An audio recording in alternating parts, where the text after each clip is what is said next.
For 21 seasons, he was a silent constant in a world of mounting noise.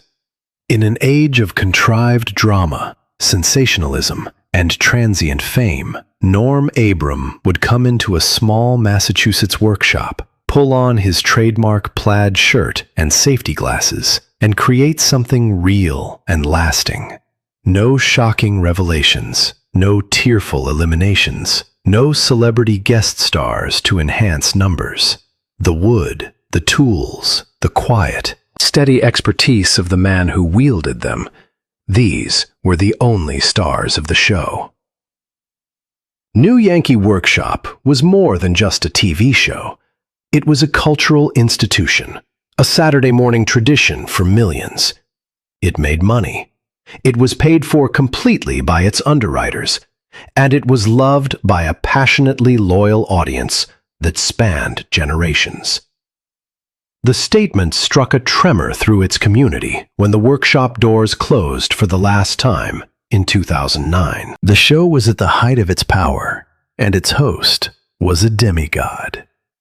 The ending was so abrupt, without reason, and left a gap that fans just couldn't get over.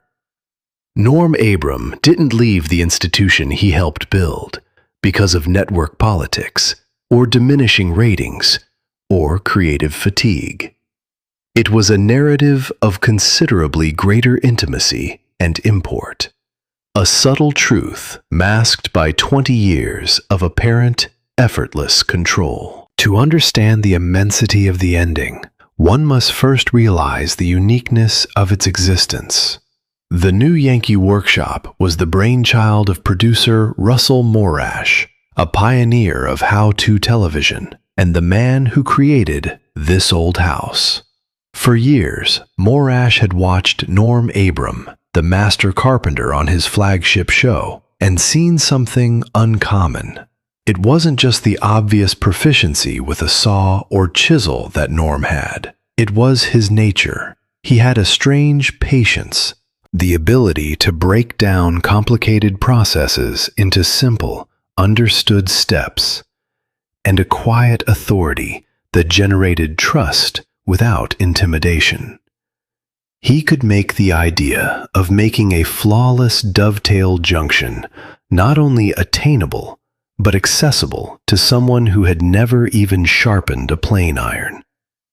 Morash saw a teacher, not a performer, in Norm, and he knew he needed his own classroom. That classroom turned into a 936-square-foot workshop, a purpose-built retreat tucked behind a historic farmhouse in Morash's own backyard in Massachusetts. It was filled with the best woodworking machinery and hand tools money could buy, not props, and it would grow as iconic as the artisan who worked within it. The show's premise, launched in 1989, was an exercise in exquisite simplicity. Every episode started with a travel. Often Norm would go to a museum or a historic home to study a genuine piece of traditional American furniture. A Shaker side table, a Chippendale mirror, a Windsor chair. He'd run his hands over the original joinery, talk about the history of its creation, and evaluate the techniques of its mysterious maker. Then, inspired and with a plan, he would go back to his craft and make a faithful copy from scratch. The camera recorded every step, every measurement, every cut. There were no shortcuts, no off-camera assistants doing the difficult stuff. As the audience watched the project build itself, Norm's calm voice described the why behind every how. It was a significant move in the world of late 20th century television. It was on PBS, free from the constant demands to pursue demographics with gimmicks or controversy. It was the opposite of everything else on the air, and that's exactly where its force came from. The simple act of observing a master at work was something profoundly healing, and the viewers found it. Norm's slow, measured pace was a salve in an age that was coming to favor speed above content. His safety reminders were a constant, starting each episode with the gentle reminder to read and understand the safety guidelines for your power tools. And they became a treasured mantra. His modest assurance, his unpretentious nature, the simple integrity of his work generated a special bond with the audience. People didn't only watch to learn how to build a bookcase, they watched to spend a half hour with Norm. He had produced, without knowing it, one of television's rarest things, real comfort. In 21 seasons, Norm Abram built almost 235 completed projects on TV. The scope of American craftsmanship is evident in the portfolio of his work, from simple shop jigs and outdoor furniture to detailed period reconstructions, and even a completely functional sailing boat. The show's cultural impact was huge and inescapable.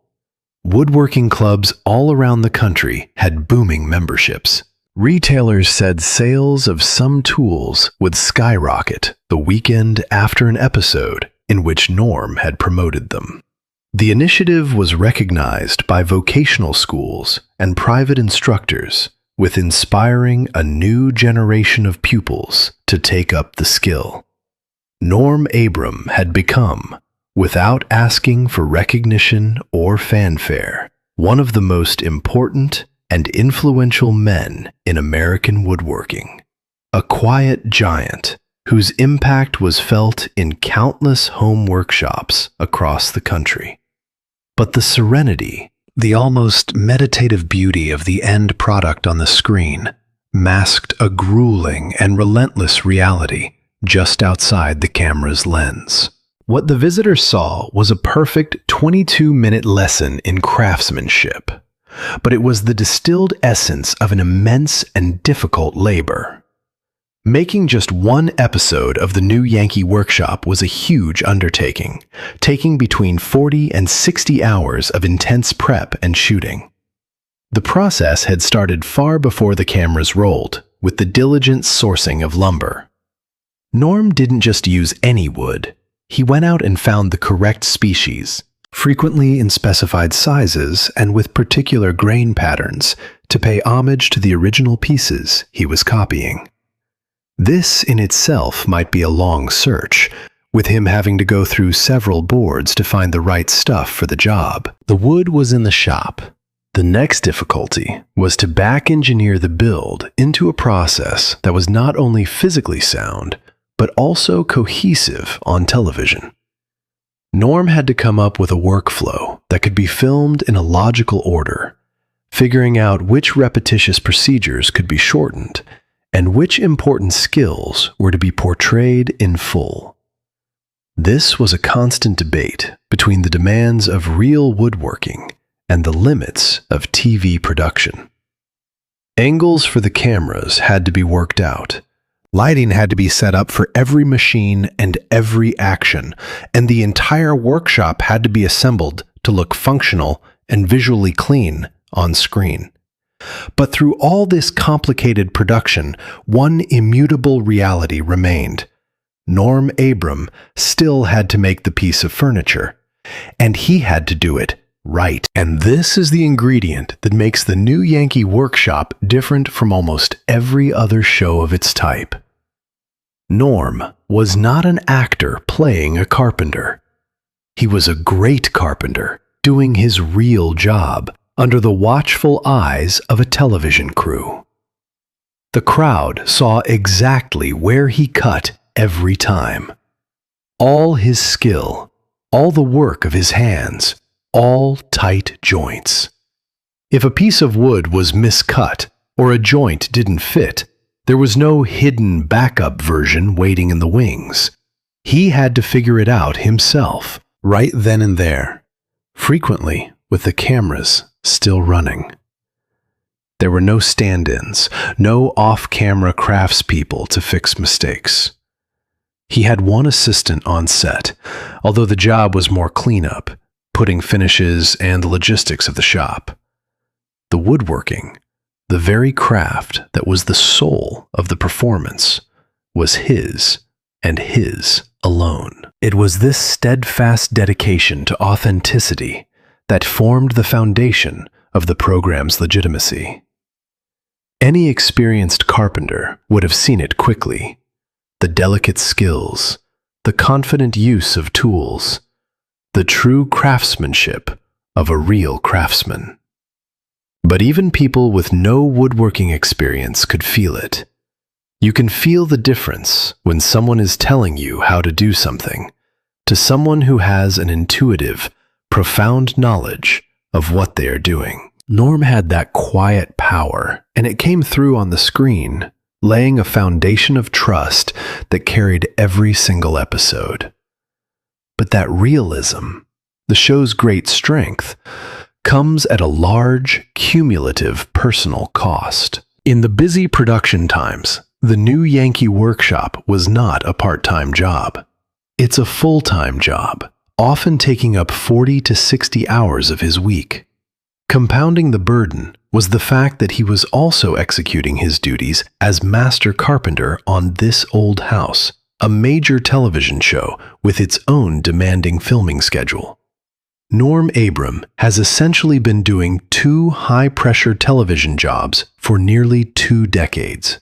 However, these functions were of varied weight. He was an important and respected member of the ensemble cast of This Old House, where his knowledge was an important input to a team effort.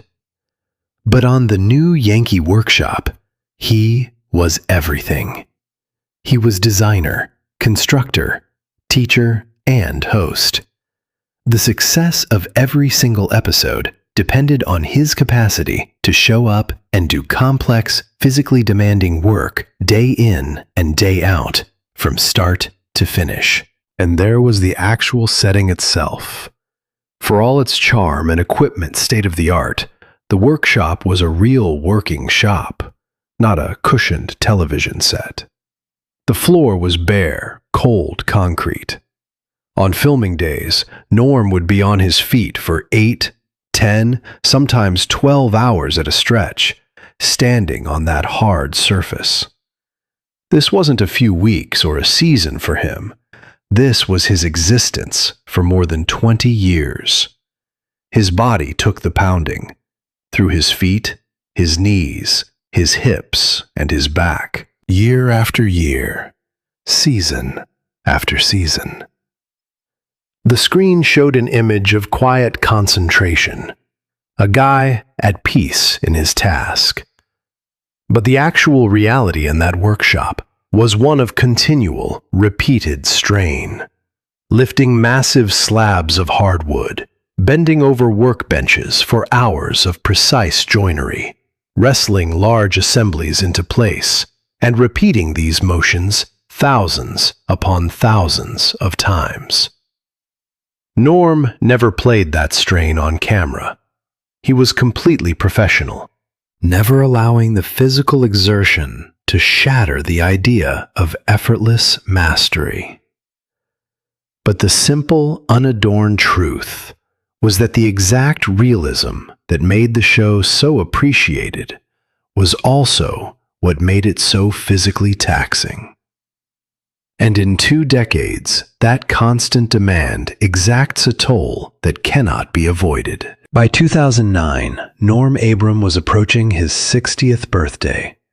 He had spent the best years of his adult life doing hard physical work, on camera, in a workspace built for the quick execution of a profession, not for ergonomic comfort over the long haul. This dedication didn't have immediate physical implications. They were a steady, creeping accumulation of wear and tear, the product of endless hours and repetitive actions, accumulating year after year until they became a persistent, inescapable presence in his everyday existence. The thousands of cuts with a handsaw, the ceaseless mortising with a chisel, the hours of sanding a surface to a precise finish had resulted to chronic joint discomfort, that was becoming more and more difficult to manage.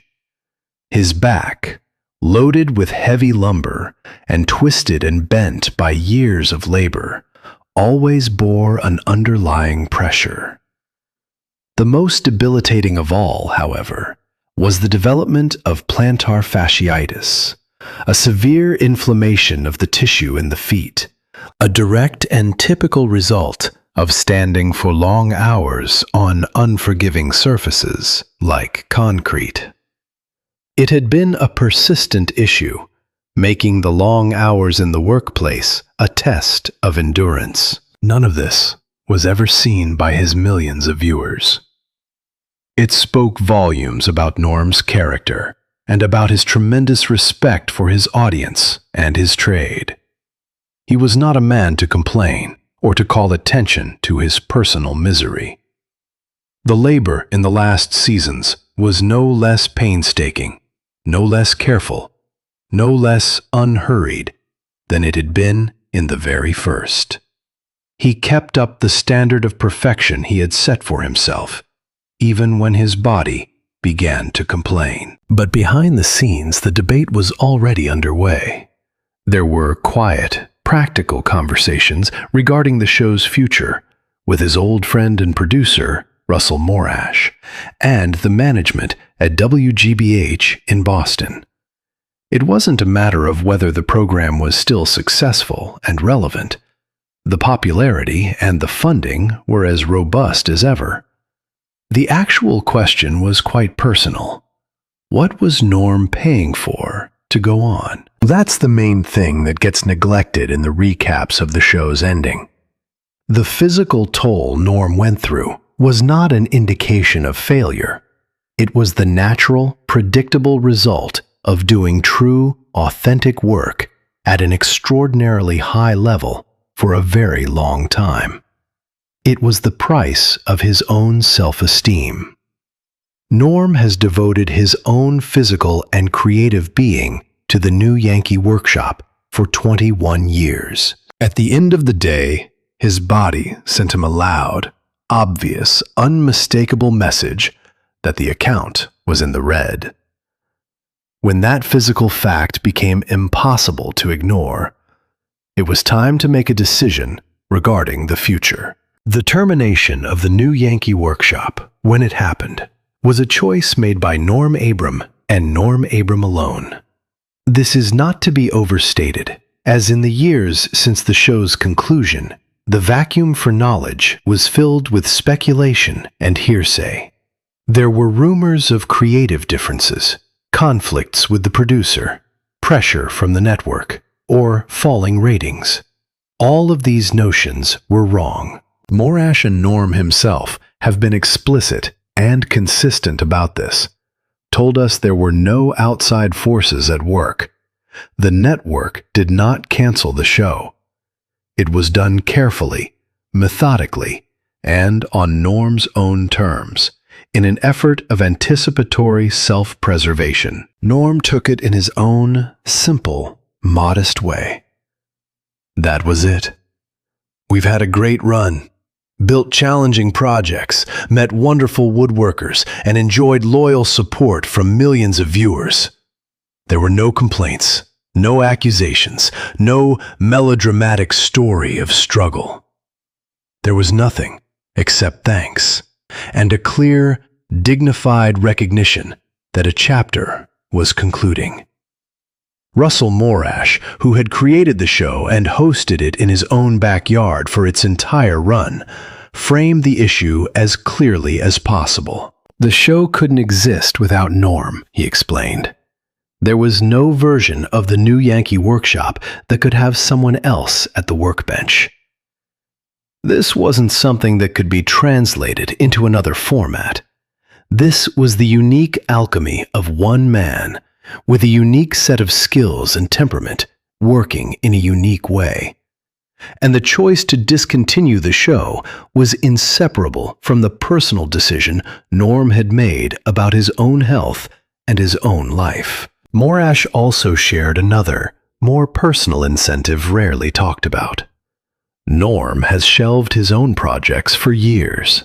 his gorgeous colonial timber-framed home in Carlisle, Massachusetts, which he had mainly built himself, nevertheless had a list of things he had always planned to finish or add.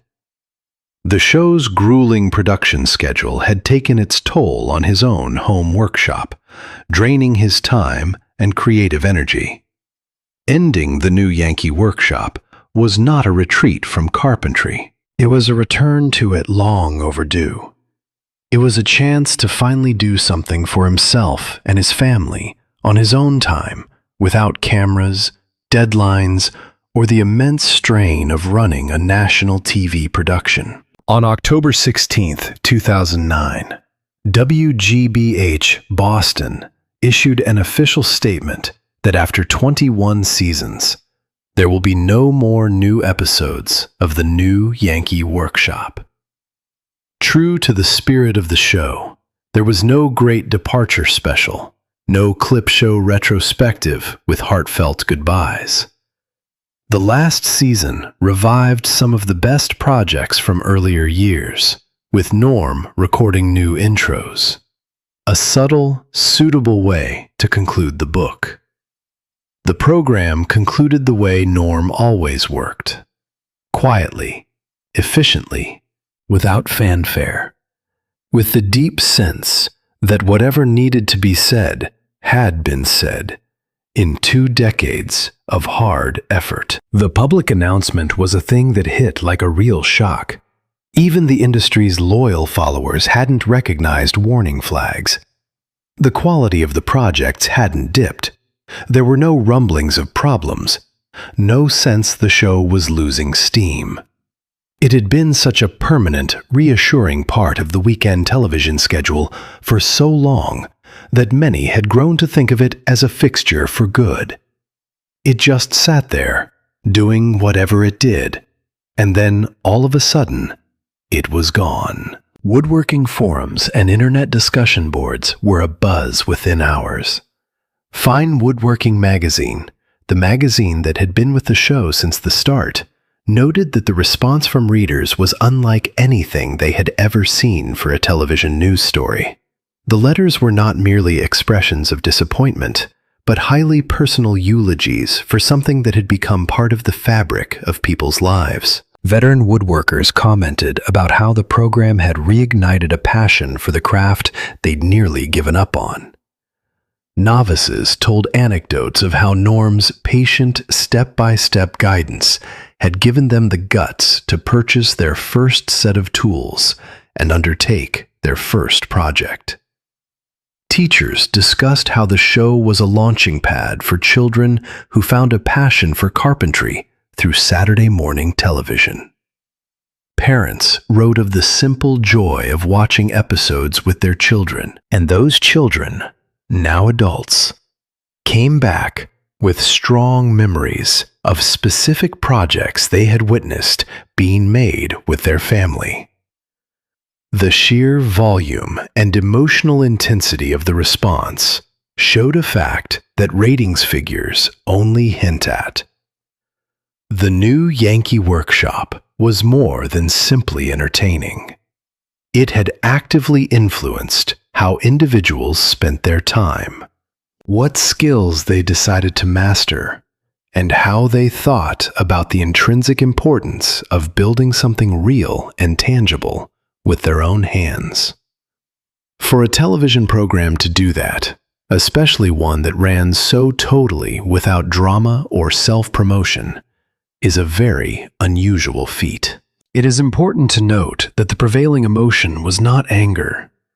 We all felt a sense of loss, yet it was mixed with profound and lasting respect.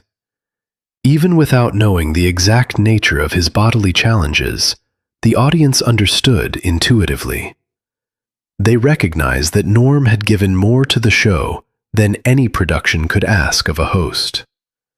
To have asked for more would have been ridiculous, and the audience, in their wisdom, seemed to recognize that he had earned the right to lay down his tools. The modest artisan had earned his discreet retirement from the show he'd made memorable. Measuring the legacy of the new Yankee Workshop is a hard thing, as its influence was so modest and broad. It never made headlines or became the topic of heated cultural debate.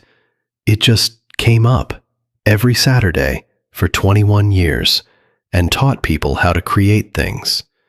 And in that rock-solid consistency, it revolutionized the way a generation of Americans thought about workmanship, about talent, about the deep delight of doing something with their own hands. Norm's 235 projects are as timeless today as they were when they were filmed.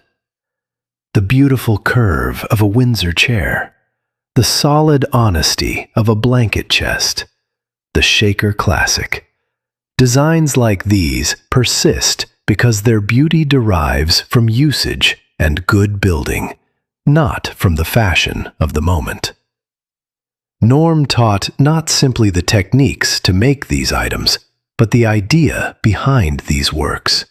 An appreciation for things meant to last for generations, not just for a season. His project designs, which were offered for sale, provided a clear link from passive watching to active creation. In their own workshops, thousands of amateur and expert woodworkers produced exact replicas of Norm's projects, using the same designs and techniques they had seen on screen. Some of those items, bookshelves, tables, chests, are now being passed down to a second generation, real, tangible artifacts in homes throughout the country that exist simply because a man on a PBS show took the time to illustrate, with clarity and patience, how they were produced.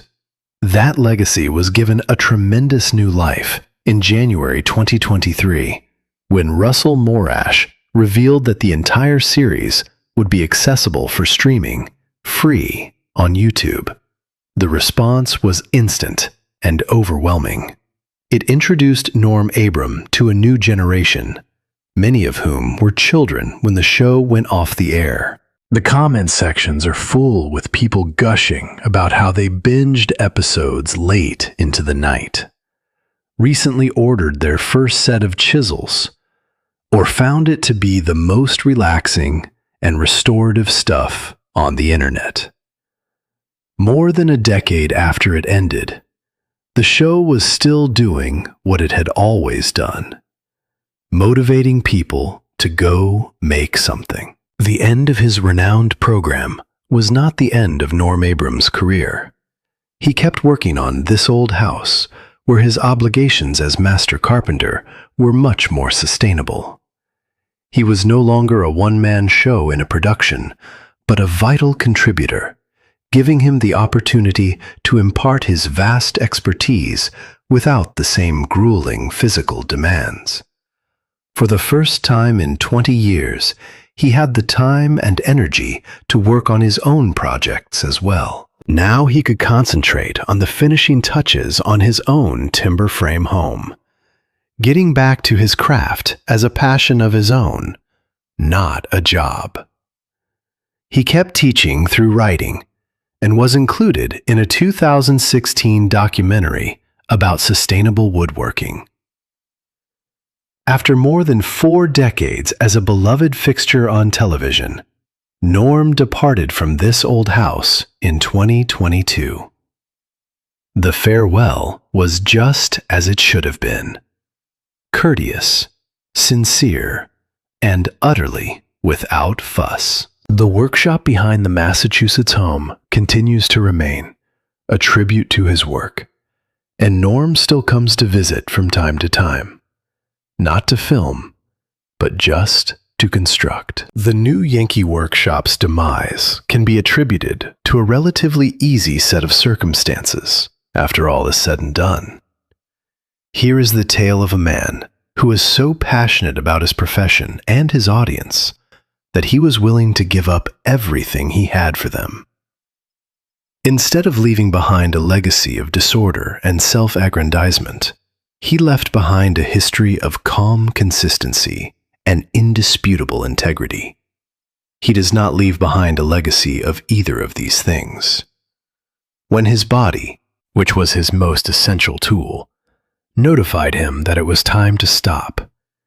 He had the wisdom to listen to what it had to say.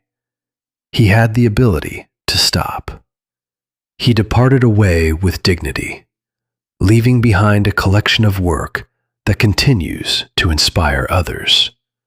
His legacy will live on.